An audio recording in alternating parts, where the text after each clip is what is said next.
আসসালামু আলাইকুম। মার্কিন হামলা ইরানে, আর ইরানের পেছনে পিঠে ছুরি মারা ভারতের। আর দ্বিতীয় যেটা সেটা হচ্ছে যে রাশিয়া বা যে কোনো দেশ ইরানকে নিউক্লিয়ার বোমা সরাসরি দেবে, যেটা ইরান বানানোর জন্য এত দিন চেষ্টা করেছে, এতগুলো বিজ্ঞানী তারা হারিয়েছে, এতগুলো কর্মকর্তা তারা হারিয়েছে। এবার রাশিয়া থেকে খুদ ঘোষণা দিয়েছে তাদেরকে এই বোমাটা যে কেউ দিতে পারে। আর তৃতীয়ত হচ্ছে যে খাইবার যে ক্ষেপণাস্ত্র সেটা দিয়ে বরং তোলপাড় চালিয়ে দিয়েছে ইরান এই দখলদার দেশটিতে। এখন কথায় প্রথমে আসি যে মার্কিন যুক্তরাষ্ট্র যে হামলাটা করেছে ইরানের নাতাঞ্জ, তারপরে ফোর্দো এবং ইস্পাহান, এই তিনটা স্থাপনা, এই পারমাণবিক স্থাপনাতে, কিন্তু সেখানে কি আসলে তারা সফল? না, সফল না। কারণ বিভিন্ন সংবাদ মাধ্যমে আমরা দেখলাম এর আগেই এগুলোকে সরিয়ে নিয়েছে। এখানে যে রাসায়নিক দ্রব্য রয়েছে, তেজস্ক্রিয় পদার্থ রয়েছে বা সরঞ্জাম যারা আছে সেখান থেকে তারা সরিয়ে নিয়েছে, ইরান সেগুলো সরিয়ে নিয়েছে। বেশ কয়েকটা গণমাধ্যমে আমরা দেখলাম যে মার্কিন যুক্তরাষ্ট্র যে হামলা করবে সেই হামলাটার কথা গোপনে ইরানকে মার্কিন যুক্তরাষ্ট্র আগে জানিয়ে দিচ্ছে, যার কারণে সেখান থেকে এই এগুলো সরিয়ে এনেছে। এটা বিভিন্ন গণমাধ্যম দিয়েছে আর কি, মধ্যপ্রাচ্যের কয়েকটা গণমাধ্যম, তারপরে এই ইউরোপিয়ান গণমাধ্যমে দিয়েছে, টিআরটিও দিয়েছে এই বিষয়টা।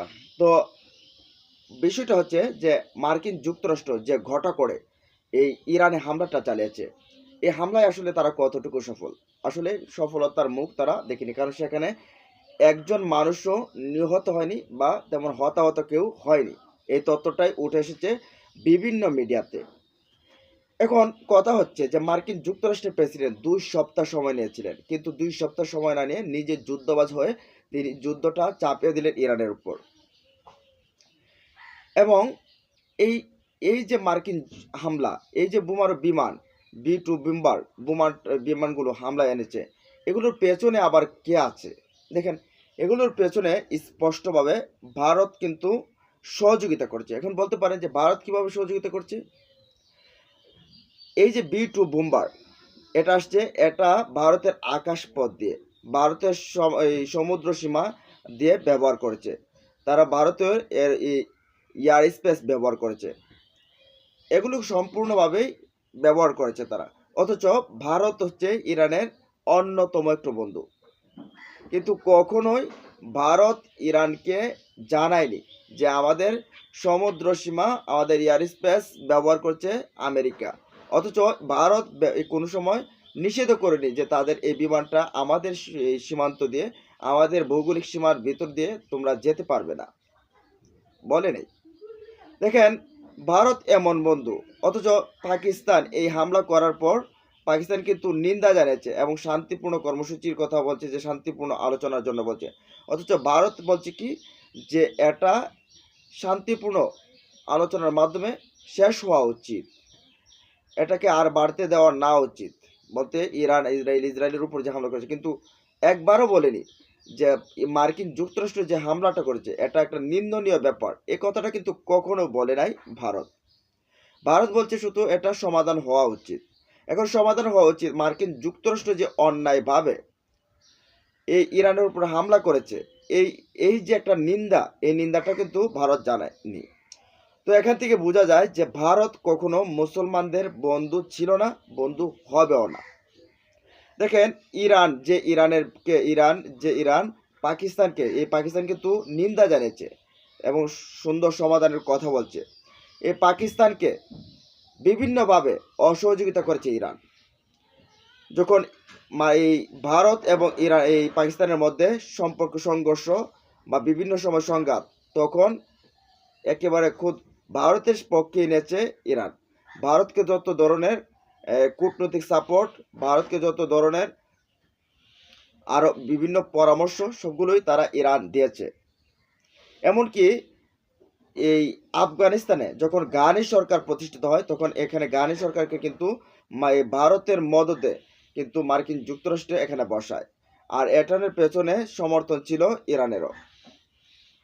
পরবর্তীতে ইমরান খান যখন ক্ষমতায় আসে তখন ইমরান খানের কৌশলে তালেবানদের নিজের প্রচেষ্টায় মার্কিন যুক্তরাষ্ট্র সহকারে নেটো এখান থেকে পালাতে বাধ্য হয়, ওই তালেবান সরকার বসে। দেখেন, টোটালি বিপরীত একটা চিত্র। পাকিস্তান পাকিস্তানের বিরোধিতায় ইরান, ভারতকে সমর্থন, অথচ ভারত কোনো নিন্দা না জানিয়ে, কোনো ধরনের প্রতিক্রিয়া না জানিয়ে জানিয়েছে পাকিস্তান তারা আগেও বলছে যে আমরা ইরানের পক্ষে আছি। দেখেন, ইরান পাকিস্তানের কিন্তু ক্ষতিটা করার পর কিন্তু তারপরও পাকিস্তান বলছে যে আমরা ইরানের পক্ষে আছি। আর ভারত, যেখানে ভারতকে সম্পূর্ণ ধরনের সহযোগিতা, বাণিজ্যিক সম্পর্ক থাকতেই পারে, কিন্তু সম্পূর্ণ ধরনের সহযোগিতা করছে, সে ভারত কিন্তু ইরানের পেছন দিয়ে ছুরিটা মারলো এবার। তো আসলে ইরান নিজেই জানিয়েছে, ইরানের আইআরজিসি পক্ষ থেকে জানিয়েছে যে পেছন থেকে ছুরিটা দিয়ে মারছে ভারত, এটা কিন্তু তারা স্পষ্টভাবে তারাই জানিয়ে দিচ্ছে। এখন হরমুজ প্রণালীর বন্দর অনুমোদন দিয়েছে ইরান, এবং তাদের যে পার্সিয়ান সাগর রয়েছে, পার্সিয়ান সি, সেখানে কিন্তু তার আইআরজিসি স্পষ্ট জানিয়েছে যে এই অঞ্চল দিয়ে যদি ব্রিটেনের, ফ্রান্সের, ভারতের কোনো পতাকাবাহী জাহাজ যায় তাহলে প্রত্যেকটাকে লক্ষ্যবস্তুতে পরিণত করবে ইরান। এখন এবার ঠেলা সামলাও ভারত, যে পেছন থেকে যে ছুরি মারা, এবার ঠেলা সামলাও। তোমাদের যে বাণিজ্যিক পথ, অন্যতম বাণিজ্যিক রুট হচ্ছে এটা, যদি এখানে লক্ষ্যবস্তুতে পরিণত করে তাহলে ভারতের অর্থনীতি একেবারে চাঙ্গে উঠবে। যাই হোক, আমরা দ্বিতীয়তে আসি, সেটা হচ্ছে যে এতদিন ধরে যে প্রচেষ্টা, আর এই প্রচেষ্টার কারণে, আর এই পারমাণবিক অস্ত্র বানানোর কারণে, এগুলোর কারণে কিন্তু ইরানের উপর এই দখলদার দেশটি এবং মার্কিন যুক্তরাষ্ট্রের হামলা। কিন্তু এবার যে এই রাশিয়ার নিরাপত্তা কাউন্সিলের চেয়ারম্যান মেদভেদেভ, তিনি জানিয়েছেন যে সাবেক রাষ্ট্রপতি, সাবেক প্রেসিডেন্ট, তিনি জানিয়েছেন যে ইরানকে আর নতুন করে নিজেরাই তৈরি করতে পারবে না। এমনকি একাধিক দেশ ইরানকে নিউক্লিয়ার দেওয়ার জন্য প্রস্তুত। ধরেন রাশিয়া দিতে পারে, এদিকে আবার রাশিয়া কিন্তু সরাসরি যুদ্ধে জড়াবে না, কারণ দখলদারদের বিরুদ্ধে, মার্কিন যুক্তরাষ্ট্রের বিরুদ্ধে জড়াতে পারে কিন্তু দখলদারদের বিরুদ্ধে জড়াবে না, এমনটাই আবার পাওয়া গেছে। কারণ প্রায় 2 মিলিয়ন মানুষ রাশিয়ান সেখানে এই দখলদারদের দেশে বসবাস করে, এমনকি রাশিয়ান ভাষাতে সেখানে বসবাস করে তারা, যার কারণে আচ্ছা যাক, ওই বিষয়টা সাবজেক্টটা বাদ দিলাম। কিন্তু রাশিয়া পারমাণবিক দিতে প্রস্তুত, রাশিয়া বা অন্য কোনো দেশ বলছে, তবে রাশিয়ার পক্ষ থেকে যেহেতু বলা হয়েছে, রাশিয়ার এই জাতীয় নিরাপত্তা কাউন্সিলর যেহেতু বলছেন, সেখান থেকে বোঝা যাচ্ছে যে রাশিয়া দিতেই প্রস্তুত। অপরদিকে হচ্ছে যে ইরানের যে পররাষ্ট্রমন্ত্রী আব্বাস আরাগচি জানিয়েছে তিনি গতকালকে রাশিয়া সফরে গেছেন ভ্লাদিমির পুতিনের সঙ্গে সাক্ষাৎ করতে, যে মার্কিন যুক্তরাষ্ট্রের হামলা, এরপর প্রতিক্রিয়া কি হতে পারে। এমনকি রাশিয়ার একজন দার্শনিক বলছেন, যদি আজকে ইরানের পরাজয় হয় তাহলে নিশ্চিতভাবে রাশিয়ারও পরাজয় হবে, রাশিয়াও সেখানে হেরে যাবে। ইরানকে হারিয়ে দেওয়া মানে মধ্যপ্রাচ্যে টোটালি ভেনিশ। এরপর রাশিয়া এমনিতেই ইউক্রেনের সাথে, দেখেন ইউক্রেনের সাথে যুদ্ধে যখন তুর্কি ড্রোনে ইউক্রেন বাজিমাত করছিল, একের পর এক শাহেদ, তারপরে কামিকাজি, এই ড্রোনগুলি দিয়ে কিন্তু যুদ্ধের মোড় রাশিয়াকে দিয়ে, ইরান দিয়ে কিন্তু যুদ্ধের মোড় ঘুরিয়ে দিয়েছিল। এখন যদি কৃতজ্ঞতা বোধটা না থাকে তাহলে তো হয় না। তো রাশিয়ার পক্ষ থেকে বলা হয়েছে যে কোনোভাবেও এটার জন্য তারা প্রস্তুত আছে, যে যুদ্ধে যদি এটা ছড়িয়ে যায় তাহলে তারাও এখানে জড়াতে পারে, যদি মার্কিন যুক্তরাষ্ট্র এটাকে ছড়িয়ে দেয় তাহলে তারাও জড়াতে পারে। আব্বাস আরাগচি পুতিনের সাথে সাক্ষাৎ করতে গেছেন, যে পরবর্তী স্টেপ কি হওয়া যায়।